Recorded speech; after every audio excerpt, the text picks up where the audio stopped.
இனியவர்களே, இயேசுவுக்கு பிரியமான சகோதர சகோதரிகளே, பதுவை புனிதராம் புனித அந்தோணியாரின் அன்பு பிள்ளைகளே, புனித அந்தோணியாரை தலைமை பாதுகாவலராக அழகப்பபுரம் கொண்டிருக்கின்றது.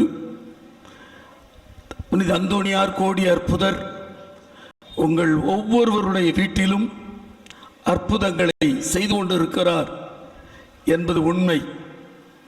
நீங்கள் வளர்ந்திருக்கின்றீர்கள், வளர்ந்து கொண்டே இருக்கின்றீர்கள். உங்கள் குடும்பங்களையும் இறைவன் வளர்த்து கொண்டிருக்கின்றார். ஆகவே இறைவனுக்கு நன்றி செலுத்தும் நல்ல நாளாக இந்த நாள் அமைந்திருக்கிறது. உங்கள் அன்போடு வாழ்த்துகின்றேன். இனியவர்களே, இன்று நமக்கு கொடுக்கப்பட்டிருக்கக்கூடிய தலைப்பு கீழ்ப்படிதலில் சிறந்த மாமனிதர் புனித அந்தோணியார். கீழ்ப்படிதல்னா என்ன? கீழ்ப்படிதல் பற்றி அழகாக 1 பேதுரு 1ஆம் அதிகாரம் 14 முதல் 15 சொல்லப்பட்டு இருக்கிறது. கீழ்ப்படிதல் உள்ளவர்கள் ஆண்டவரின் அழைப்பிற்கு தூய்மையாக இயேசு இருந்தது போல தங்கள் வாழ்வில் தூய்மையாக இருப்பார். அப்ப கீழ்ப்படிதல் என்பது தூய்மை, கீழ்ப்படிதல் என்பது ஒரு அழைப்பு, கீழ்ப்படிதல் என்பது ஒரு புனிதம், கீழ்ப்படிதல் என்பது ஒரு முதிர்ச்சி. அதாவது நம்ம கீழ்ப்படிதல்லாம் உடனே நினைச்சிடக்கூடாது.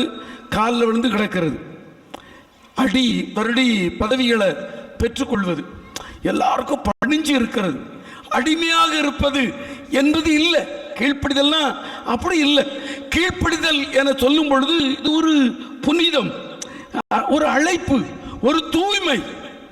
Royalty to God, closer relationship with God.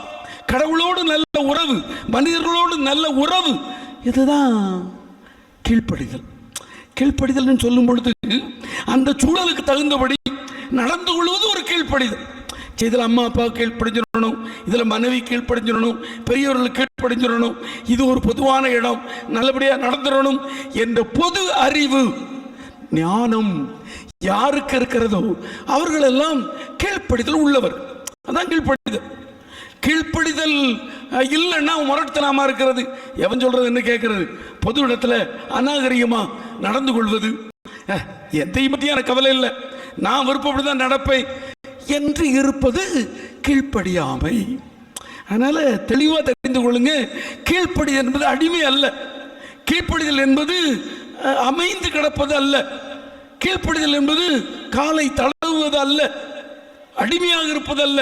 மாறாக குடும்பத்தில் சமூகத்தில் அந்த சூழலுக்கு தகுந்தபடி முதிர்ச்சியாக வார்த்தைகளை செயல்களை அழகுற பண்படுத்தி ஒரு சுமூகமான அமைதியான சூழலை உருவாக்குவதுதான் கீழ்ப்படிதல்.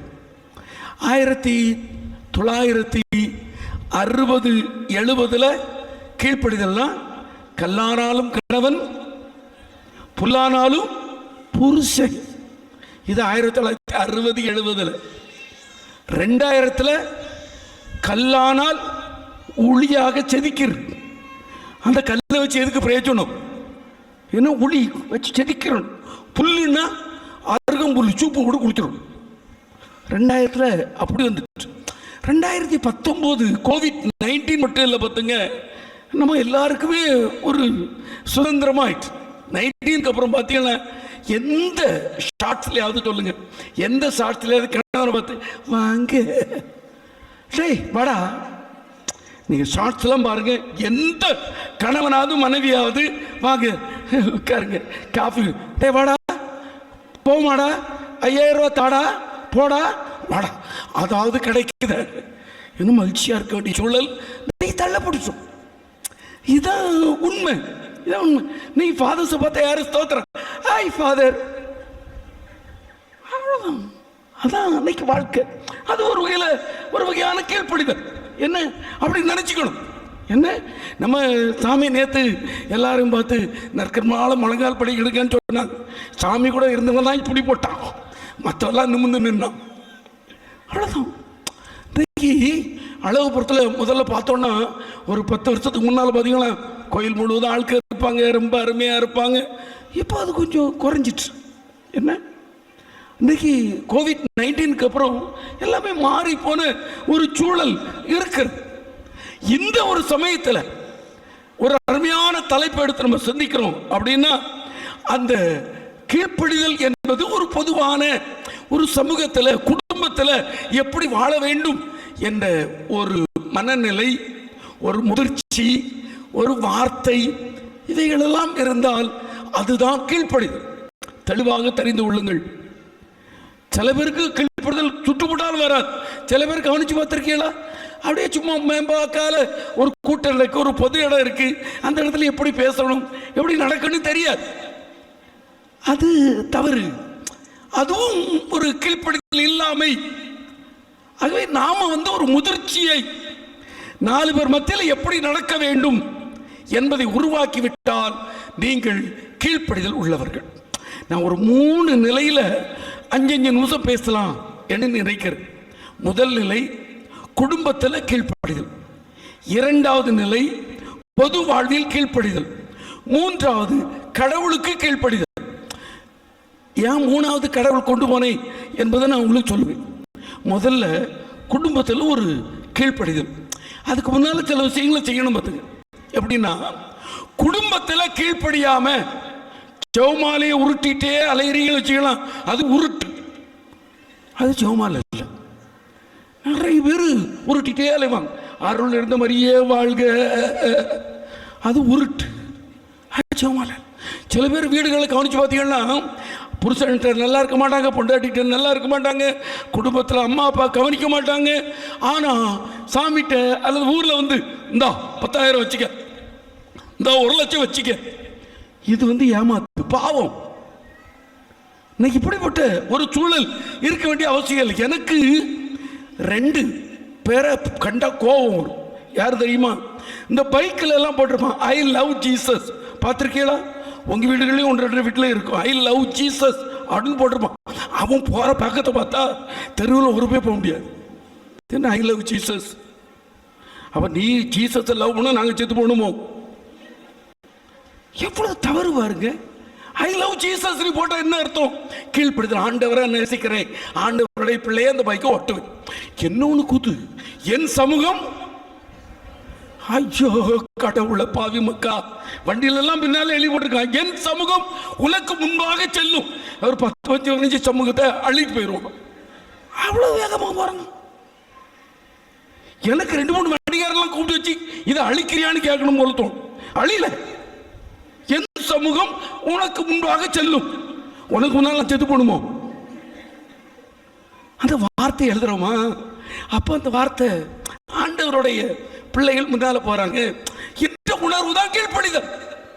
நல்லா தெளிவா இருக்கணும். கீழ்ப்படிதல் சொன்னா என்ன வார்த்தை எழுதுறோம், அதை மனத்தில் வைத்துக் கொண்டு செயல்பட எத்தனித்தால், முதிர்ச்சி இருந்தால் அது கீழ்ப்படிதல் என்பதாக இருக்கும்.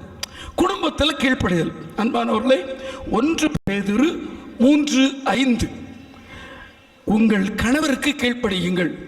தொடர்ந்து படிச்சு பார்த்தீங்கன்னா பெற்றோருக்கு கீழ்ப்படியுங்கள், மனைவி அன்பு செய்யுங்கள் என்ற அந்த பகுதி அழகாக கொடுக்கப்பட்டிருக்கும்.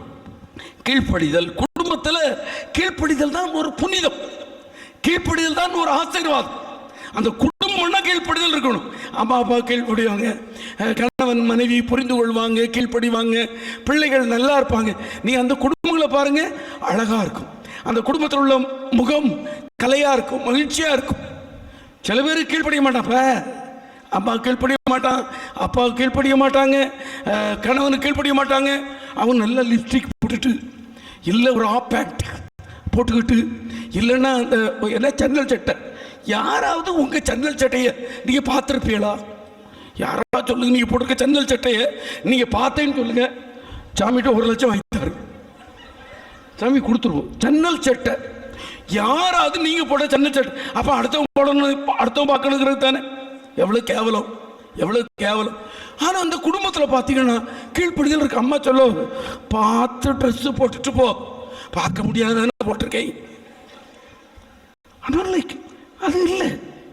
கீழ்ப்படிதல் என்பது பொதுமை பருத்து. திரும்ப திரும்ப சொல்றேன், கீழ்ப்படிவது சமூகத்தில், குடும்பத்தில், பிறர் மத்தியில் ஒரு முதிர்ச்சியா, ஒரு அழகா, அருமையாக நடப்பதுதான் கீழ்ப்படிதல். இன்னைக்கு நிறைய டைவர்ஸ், நிறைய இடங்களில் குடும்பங்களில் பிரச்சனை. காரணம் என்னன்னா, அந்த கீழ்ப்படிதல் என்பது இல்லை. பார்த்துக்கு முன்னால நான் திரும்ப போறேன், 1960-70 செல்போன் இல்லை, நிறைய கீழ்ப்படிதல் இருந்துச்சு. இப்போ செல்போன் இருக்கா? என்ன தெரியுமா? அம்மா குழம்பு வச்சுட்டேன், அம்மா படுக்க போறேன், அம்மா என் வீட்டுக்காரை ஒரு மாதிரி முறைச்சிட்டு போறான், அம்மா என் மாமனார் மீசை முறுக்கிட்டு போறாரு, அம்மா மாமியார் இப்படி ஒரு மாதிரி இடிச்சிட்டு போறான். அட பாயுமக்கா, நடக்க முடியாம நம்பி போற அம்மா இடிச்சு போச்சு. இடிச்சிட்டீங்களா மாமி? நல்லா நடக்க மாமின்னா நீ நல்ல பண்ணு. எப்படி போயிரு? உடனே அம்மாக்காரி பாப்பா, என் பிள்ளைய மூசி முறுக்கிட்டானா, என் பிள்ளைய பார்த்து இப்படி இடிச்சிட்டானா, வா மாமா மருமகனே வா போய் கேட்போம். எண்ணி குடும்பம் வந்து கல்யாணத்துக்கு ஒரு சின்ன வண்டியில் வந்தவங்க கூட்டிட்டு போறதுக்கு நாங்கள் பெரிய ஆட்களாகனு பிஎம்சி கார், என்ன காரு, பெரிய காரு, பணக்கார காரு, என்ன காரு, அதான் கலைக்கு தெரியும், BMW காரில் கூட்டிட்டு போறாங்க. பாருங்க அப்ப எவ்வளவு கொழுப்பு. முன்னால் 1960 அப்படி இல்லை. பொண்ணு ஒரு கடிதம் எழுதுவா, அம்மா ஒளிச்சு எழுதுவா. அதுவே 4 நாள் கழிச்சு தான் போஸ்ட் பண்ணுவா. அம்மா இவர் இப்படி சொன்னாரு, இப்படி செஞ்சாரு, இப்படிப்பட்ட குடும்பத்தில் கல்யாணம் பண்ணி வச்சுக்கிட்டே நான் அழுதுட்டு இருக்கேன் அம்மா. என்ன ஒரு 2 கடிதம் போட்டு ஒட்டி அனுப்பி விடுவா. இந்த கடிதம் 10 நாள் கழிச்சு தான் வீட்டுக்கு போய் சேரும். வீட்டுக்கு போய் சேர்ந்த உடனே அம்மா படிச்சு போவா, ஐயோ என் பிள்ளைக்கு இப்படி பிரச்சனையா, சரி மாமாவை கூப்பிடு, சித்தப்பாவை கூப்பிடு, பேசிட்டு வருவோம். இனி அது ஒரு 5-6 நாள் ஆகும். 25 நாள் கழிச்சு பொண்ணு வீட்டுக்கு வருவாங்க. அங்க மகா முழுகாம இருப்பா, பிள்ளைதாச்சியா இருப்பா. ஏம்மா எதுக்கு வந்தா? நான் நல்லா இருக்கேன், போயிரு. இது குடும்பம், இதான் குடும்பம். என்ன இப்ப போன் எடுத்துட்டு எம்மா இப்படி ஆயிடுச்சு. எந்த வீட்டில் போனை கீழே வச்சியோ அந்த குடும்பத்தில் அமைதி, கீழ்ப்படிதல், மகிழ்ச்சி இருக்கும். நல்ல காரியங்கள் தான் பேசுறேன். அதனால தான் திரும்ப சொல்றேன், கீழ்ப்படிதல்னா ஒரு பொறுமை. கீழ்ப்படினா அந்த சூழலுக்கு தகுந்தபடி புரிந்து கொண்டு முதிர்ச்சியாக நடத்தல். கீழ்ப்படிதல் என்றால் இன்னும் விருப்பத்தை அறிந்து நல்லா செய்தல், அதான் கீழ்ப்படிதல்.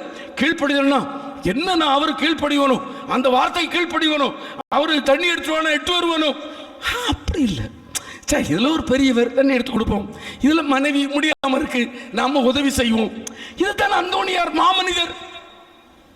கீழ்ப்படிதல் எது வரைக்கும் ஆண்டவர் இயேசு கிறிஸ்துவை படிச்சு பார்த்தோம். அவருடைய கீழ்ப்படிதல் தாய் தந்தைக்கு பணிந்திருந்தார், கடவுளுக்கும் மனிதருக்கு உகந்தவராக இருந்தார்.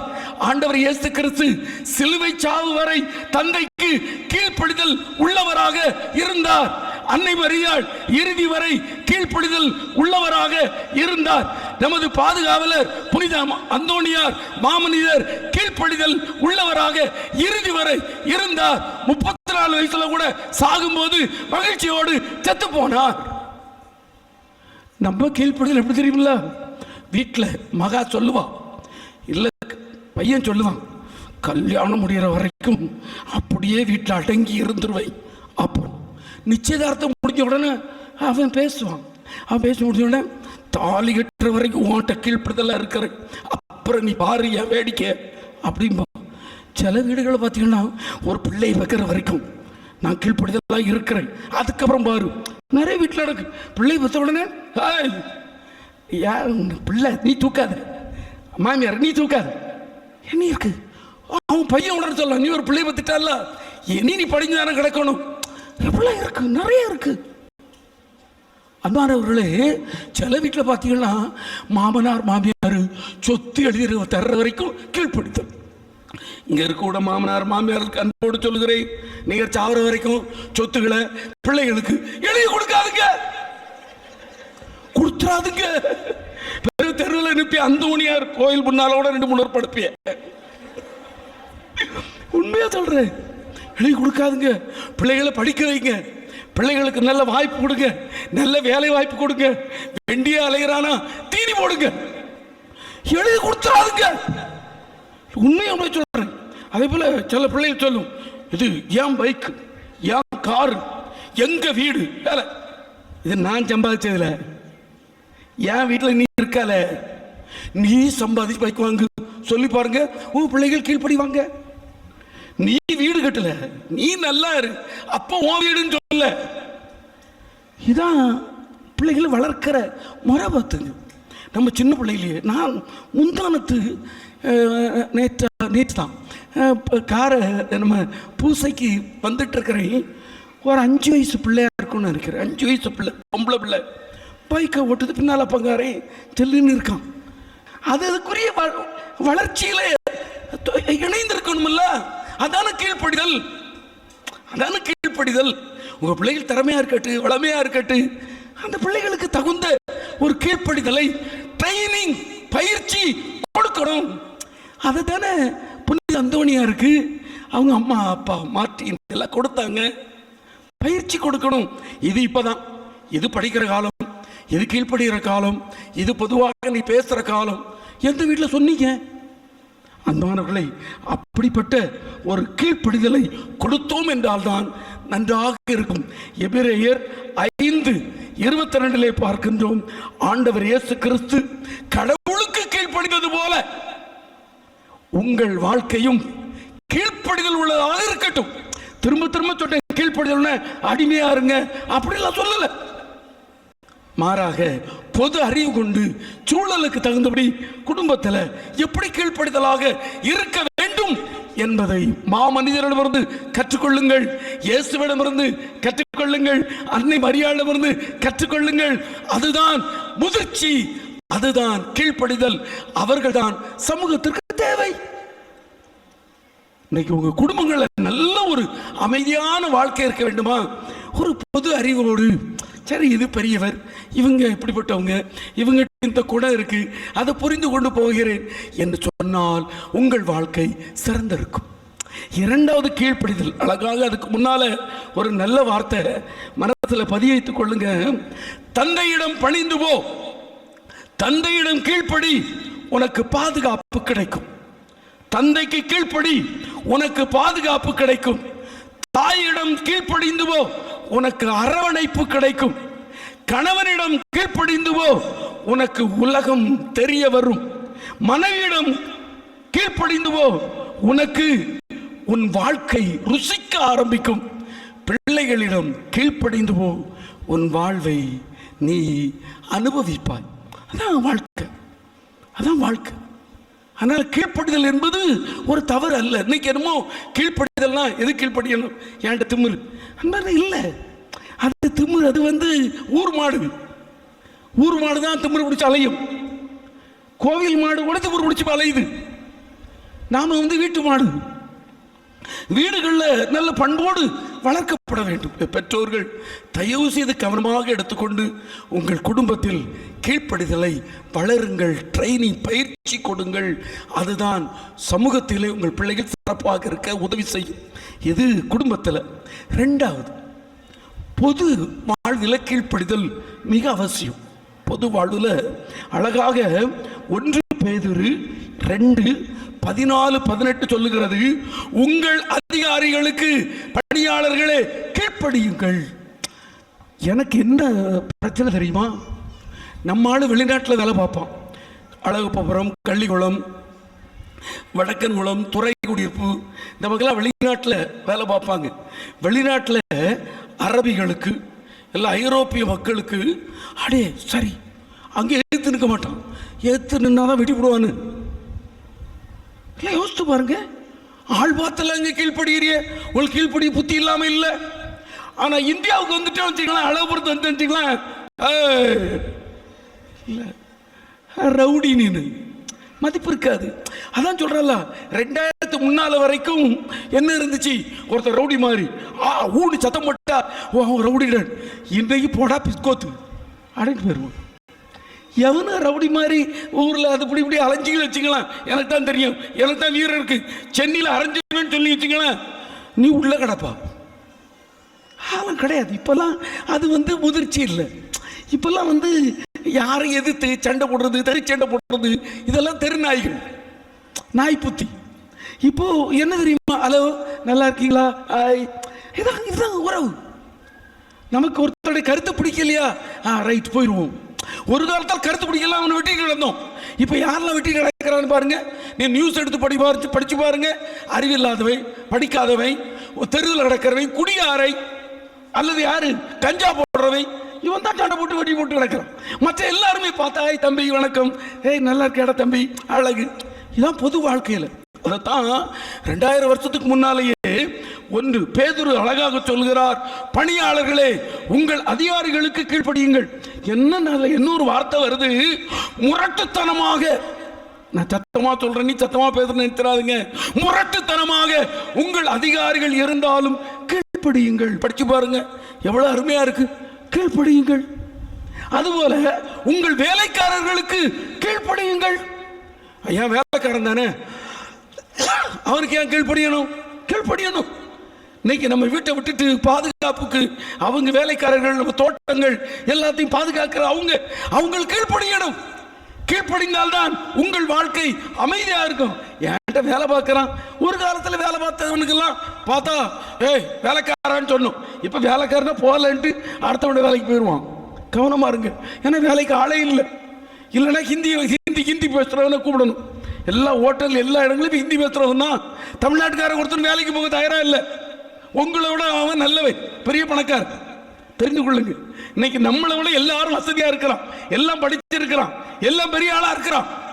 உங்களுக்கு வேலைக்கு கிடைச்சவனு கும்பிட்டுட்டு கையில் வச்சிங்கன்னா நல்லா இருப்பீங்க. எனக்கு இந்த நாமம் நீங்க பார்த்திருப்பீங்க. 2 அரசர் புத்தகம் 5ஆம் அதிகாரம், 2 அரசர் புத்தகம் 5ஆம் அதிகாரத்தில் போய் படிச்சு பாருங்க. நாமான்கிறவர் எங்க உள்ளவர்? அந்த சிரியா நாட்டை சேர்ந்தவர், ஒரு ராணுவ தளபதி, சிரியா நாட்டை சேர்ந்தவர். இவருக்கு தொழுநோய் வந்துடும். தொழுநோய் வந்த உடனே யாரு குணமாக்குவான்னு பார்த்தா அங்க ஒரு இறைவாக்கு எலியா இருக்கிறாரு, அவர் குணமாக்குவார். என்னன்னு பாலைவனம் எல்லாம் தாண்டி இஸ்ராயலுக்கு வந்துருவார். வந்து அந்த எலியாட்ட கேட்பார். எலியா பார்த்து நாமான் சொல்லுவார் சிம்பிளா, அந்த யோர்தான் நதியில போய் 7 முறை முங்கிட்டு போ, உனக்கு நலம் வந்துருவான் பாரு. இவன் என்ன நினைச்சான், நாமான் நம்ம எலியா ஒரு பெரிய இறைவாக்குனர், மருத்துவர், அவருக்கு மருந்து போடுவார், அதை வச்சு கட்டுவார். நம்ம வேலை இப்போ சும்மா டயபெட்டிக்ஸ்னு போட்ட உடனே அப்படி இப்படின்னு எக்ஸ்ரே எடுத்து ஒரு லட்சத்தை அழகு போகிறோம்னு சொல்லிட்டா போதும், முதல் பிள்ளை 1 லட்சம் தான். ஏன்னா பணக்கார பயிர் வாங்கிடுவோம். எண்ணி மருத்துவர்கிட்ட போகணும்னு 1 லட்சம் தான், 50,000 தான், அது குறைச்சி பில்லு போட மாட்டோம். அப்படி நினைச்சிட்டு நாமான் எலியா இறைவாக்கினிட்ட வந்தா அவர் என்ன சொல்லிட்டாரு, 7 முறை யோர்தானிலே முங்கிட்டார். இவன் இதயம் செய்வான் பல, இதுக்காக நான் அங்கிருந்து இங்க வந்தேன் அப்படின்னு சொல்லிட்டு எலியா அவரோட பேச்சை கேட்காம நாமான் திரும்ப போகும் பொழுதுதான் அந்த வேலைக்காரர் சொல்வார், ஐயா ஐயா ஐயா இவ்வளவுதெல்லாம் வந்துட்டு இதுல என்னையா தப்பு இருக்கு? ஒண்ணு இல்லை, இதெல்லாம் கிடையாது. அவரு பெரிய மருத்துவர், பெரிய குணமாக்குவார் நினைச்சேன். அவர் சும்மா விட்ட இல்லையா, 7 முறை தானே இந்த யோர்தான் நதி இதுல தானே இருக்கு, முங்கிட்டு போகும், வாங்கய்யா. எண்ணி வேலைக்காரர் சொல்லுகிறார். வேலைக்காரருக்கு நாமான் செவிமடுக்கிறார். 7 முறை யோர்தான் நதியிலே முங்கி எழுகிறார். அவருடைய தொழுநோய் போய்விடுகிறது. அன்புக்குரியவர்கள், வேலைக்காரர்கள் என்று இழிவாக நினைக்க கூடாது. அவர்களுக்கும் கீழ்ப்படிய வேண்டும், செவிமடுக்க வேண்டும் என்பதுதான் விவிலியம் நமக்கு சொல்லி தரக்கூடிய கருத்து. 1 பேதுரு 5:5 பாருங்கள், முதியவர்களுக்கு கீழ்ப்படியுங்கள் சொல்லப்பட்டிருக்கு. முதியவர்கள் நம்ம ஊர்ல பங்கு பெறுவ இருக்கா, அல்லது அன்பிய தலைவர்கள் இருக்காங்களா, பெரியவங்க இருக்காங்களா, கீழ்ப்படிய வேண்டும் என்பது வரணும். அதே போல எனக்கு வருத்தமாக இருக்கும், இன்னைக்கு வளர்ச்சி அடைந்து விட்டோம். இந்த வளர்ச்சி அடைந்து விட்ட பிறகு இந்த வாட்ஸ்அப்பில் அது சரியில்லை, இது சரியில்லை, இப்படி அப்படி எண்ணி எழுதி சும்மா பேசலாம். தற்கூறின்னு என்ன தெரியுமா? படித்தும் முட்டாள் தற்கூறி, அதெல்லாம் போடக்கூடாது. அதெல்லாம் அந்த காலம் முடிஞ்சு போச்சு. இப்போ ஒரு மெசேஜ் தான், பாசிட்டிவ் தான். ஏதாவது தேவைன்னா நேரே பேசிக்கணும். அப்படி போடுற ஆட்களை நீ உடனே என்கரேஜ் பண்ணக்கூடாது. அதெல்லாம் ஒரு முதிர்ச்சியாக எடுத்துக்கொள்ளுங்க. இனியெல்லாம் அதெல்லாம் செய்யக்கூடாது. படித்த ஒரு கலாச்சாரம் நிறைந்த மக்கள் எல்லாம் இப்படி போடணுங்கிற அவசியம் இல்லை. பெரியவர்களுக்கு கீழ்ப்படியுங்கள், நல்ல வார்த்தைகளை சொல்லுங்கள்.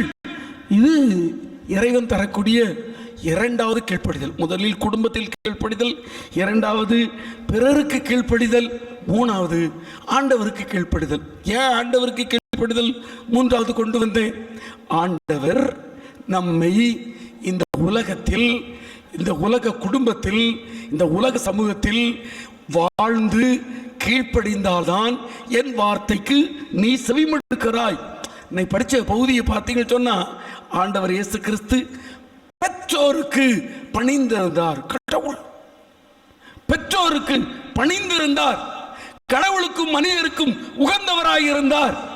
நம் பாதுகாவலர் புனித அந்தோணியார் பெற்றோருக்கு கீழ்ப்படிந்த மாமனிதர், தான் சார்ந்த சபைக்கு கீழ்ப்படிந்த மாமனிதர். அதனால் கடவுள் அவரோடு இருந்தார். யாக்கோபு 4:7 சொல்கிறது, கடவுளுக்கு கீழ்ப்படிந்தீர்கள் என்றால் அலகை உங்களை விட்டு போய்விடும். கடவுளுக்கு கீழ்ப்படிந்தால் அலகை உங்களை விட்டு போய்விடும். 1 பேதுரு 2:8 சொல்லுகிறது, இறை வார்த்தைக்கு கீழ்ப்படியுங்கள். அதனால்தான் ஐ லவ் ஜீசஸ் என்னை போட்டுட்டு, அல்லது என் சமூகம் உனக்கு முன்பாக செல்லும் என போட்டுட்டு தாறுமாறா வண்டியை ஓட்டாதுங்க. அது இறை வார்த்தைக்கு கேவலம். உன் வீட்டில் சமாதானம் உண்டாவதாக என போர்டை வச்சுட்டு, பல வீடுகளில் சொருபங்களை எடுத்துட்டு உன் வீட்டில் சமாதானம் உண்டாவதாக என போர்டை வச்சுட்டு அந்த குடும்பத்தில் சமாதானத்துக்கு இடையூறுகளை உருவாக்கிறோம் என்று சொன்னால் அது தவறு. இறை வார்த்தைக்கு செவிமடுக்கவில்லை என்பதுதான் உண்மை. ஒரே ஒரு நிகழ்வை சொல்லி நிறைவுக்கு வரலாம் என்று நினைக்கின்றேன். வாழ்க்கை என்பது ஒன்றுமில்லை. வாழ்க்கை என்பது வாழ்வதற்கு இறைவன் தந்த கொடை. இந்த வாழ்க்கையில போட்டி, பொறாமை, திமிரு, நான் பெரியவன், அடக்குவே, அப்படி தவறு செய்தவர்களை இப்படி பண்ணிடுவேன், அப்படி பண்ணிடுவேன் என்பவர்கள் வாழ்க்கையெல்லாம் ஒன்றுமில்லை. பார்த்துங்க, அந்த சூழலுக்கு தகுந்தபடி கீழ்ப்படிந்து ஒரு நல்ல முதிர்ச்சியோடு வாழக்கூடிய வாழ்க்கை தான் நிறைவான வாழ்க்கை. ஒரு ஆசிரியர் ஒரு நாள் ஒரு பேங்க் வந்தார். பேங்க் வந்தாக்கா அந்த பேங்கில் வேலை பார்த்த ஒரு கேஷியர் அந்த வாத்தியார் பார்த்த உடனே வெளியே வந்தார். வெளியே வந்து, ஐயா ஐயா வாங்க ஐயா, நான் அவங்கள்ட்ட படித்தேன் அப்படின்னார். அவர் ரிட்டையர்ட் ஆகிட்டார். ரிட்டையர்ட் பென்ஷன் பணம் எடுக்கிறதுக்காக அந்த கேஷியர்கிட்ட வந்தார். கேஷியர் உடனே வாங்க வாங்க நான் உடனே தரேன், என்னை ஒரு கையெழுத்து போடுங்க என்று சொல்லி அனுப்புனார். அப்போ தான் அந்த கேஷியர் பாத்தியார்ட்ட சொன்னார், ஐயா முதல்ல ஏன் எடுத்து அந்த கோழிக்கின்ற மாதிரி இருக்கும், நீங்கள் தான் அடித்து என்னை திருத்துனீங்க, இப்போ என் கையெழுத்து நல்லா இருக்குது, உங்களுக்கு கீழ்ப்படிஞ்சேன், கையெழுத்து நல்லா இருக்கு ஐயா அப்படின்னார். அப்படியே போயிட்டு ஒரு 4-5 வருஷம் கழித்து பார்த்தா மேனேஜர் ஒரு நாள் கூப்பிட்டு, இந்த ஆசிரியருடைய கையெழுத்தும் அவர் கொடுத்திருக்க கையெழுத்தும் ஒத்து போகலை, மாற்றுங்க, கை நாட்டு போட வைங்க. இவருக்கு கேஷியருக்கு ஒரு மாதிரி ஆயிடுச்சு. ஐயோ, நம்ம வாத்தியார் நம்ம கையெழுத்தை திருத்தினாரு. அவருக்கு மேனேஜர் சொன்னார், மேனேஜர் நல்ல வாத்தியார், கொஞ்சம் ஒரு கை தடுமாறுறதுனால மாற்றி போடுறாரு, கொஞ்சம் சமாளிச்சிருங்க. 3 மாதம் சமாளித்தார் மேனேஜர். மேலேருந்து ரிப்போர்ட் வந்துட்டு கை நாட்டு போடணும். கேஷியர் மெதுவா, சார் மன்னிச்சிங்க, உங்கள் கையெழுத்து உங்கள் பழைய கையெழுத்தோடு ஒத்து போக மாட்டேங்குது, அதனால பணம் எடுக்கிறதுல பிரச்சனை இருக்கு, கை நாட்டு போடுங்களா. கை நாட்டா? அதெல்லாம் போட மாட்டேன், கை நாட்டா? எப்படி சத்தம் போடுறாரு. நான் எவ்வளவுக்குள்ள அருமையாக கையெழுத்து போடுவேன், எவ்வளவு பேர் கையெழுத்த நான் திருத்தினேன், நான் கை நாட்டா இப்படி சத்தம் போடுவது. மகன் வந்தான், என்னப்பா பிரச்சனை, என்ன பிரச்சனை சார், என்ன சார் பிரச்சனை? ஐயா அந்த கை நாட்டு போட்டாதான் பணம் தருவேன்னு மேனேஜர் சொல்றாரு, அப்பாவுடைய கையெழுத்து ஒத்து போகலை, அப்பா கை நாட்டு வைங்க. அவன் போயிட்டான். அப்பா சொன்னதை கேட்டு கை நாட்டு வச்சு பணத்தை வாங்கிட்டு போனார். இவ்வளோதான் வாழ்க்கை. அதனால் இப்படியே இருக்கிற மாதிரி எப்போதும் இருக்க போவது இல்லை. நாம் முடிஞ்ச வரைக்கும் கீழ்ப்படிதலோடு, அப்பாவுக்கு மகனுக்கு அப்பா கீழ்ப்படிச்சு போனார் பார்த்தீங்களா, இதான் வாழ்க்கை. பார்த்துங்க, நான் அப்படி இருந்தேன் இப்படி இருந்தேன் என்பதெல்லாம் ஒத்து வராது. இப்ப இருக்க சூழ்நிலையில் நான் வாழ நினைத்து வாழ்ந்தேன் என்றால் புனித அந்தோணியார் போல கீழ்ப்படுதலின் மாமனிதன் சொன்ன கருத்துக்களை மீண்டும் சுருக்கமாக சொல்லுகிறேன். 10 பேராவது உள்ளத்தில் எடுத்துக்கொண்டார் சிறப்பு. கீழ்ப்படிதல் ஒரு புண்ணியம். கீழ்ப்படிதல் என்பது கடவுளின் அழைப்பு. கீழ்ப்படிதல் என்பது தூய்மையானது. இந்த கீழ்ப்படிதலை 3 நிலையிலே வளர்த்து கொள்ள வேண்டும். குடும்பத்தில் கீழ்ப்படிதலை கொண்டிருக்கிறவன் அந்த குடும்பத்தை பேணி பாதுகாக்கிறான். அந்த குடும்பம் சமாதானத்தில் இருக்கும். பொது வாழ்விலே யார் யார் கீழ்ப்படிதலோடு இருக்கிறார்களோ அவர்கள்தான் மதிப்புக்குரியவர்கள். இந்த இரண்டையும் வாழும் பொழுது கடவுளுக்கு நாம் கீழ்ப்படுகிறோம். அப்படிப்பட்ட நல்ல கீழ்ப்படிதலை வாழ்ந்த மாமனிதர் புனித அந்தோணியாரின் பிள்ளைகள். ஒரு சிலராவது மாற்றத்தோடு இந்த சமூகத்தில் பொது அறிவோடு நான் கீழ்ப்படுதலோடு வாழ்வேன் என முடிவெடுப்போம். உங்கள் குடும்பம், நீங்கள் வேலை செய்யும் இடம், உங்கள் வாழ்க்கை ஆசீர்வாதமாக இருக்கும். இறைவன் உங்களை ஆசீர்வதிப்பார்.